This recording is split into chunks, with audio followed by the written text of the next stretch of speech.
जळगाव जिल्ह्यामध्ये आपण जिल्हापेठ पोलीस स्टेशनमध्ये काल एक गुन्हा दाखल केलेला आहे.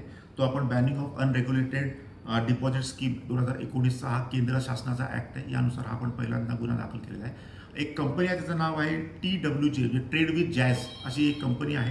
त्याच्या डायरेक्टर्स विरुद्ध आणि हा जो ॲप्लिकंट होता याच्या विरुद्ध आपण हा गुन्हा दाखल केलेला आहे. याच्यामध्ये त्यांनी आम्ही वाढीव मोबदला देतो असं सांगून एकूण 279 लोकांना इथे फसवणूक केलेली आहे आणि साधारणतः काही कोटींमधला 23 कोटींच्या आसपासचा हा एक फ्रॉड गुन्हा केलेला आहे.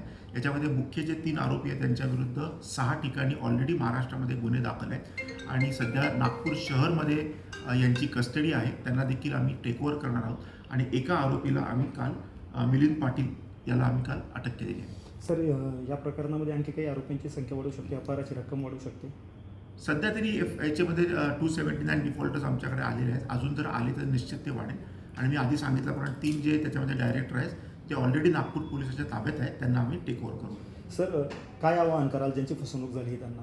याच्यामध्ये अगदीच पोलिसांतर्फे असं आवाहन करण्यात आलं की खोटे आमिष दाखवून जे आपले म्हणजे तुम्हाला वाढीव पैसा देऊ, तुम्हाला एवढा हाय इंटरेस्ट देऊ, या प्रकारे आमिष दाखवून तुम्हाला असे अनेक लोक तुम्हाला आपल्या जाळ्यात ओढतात.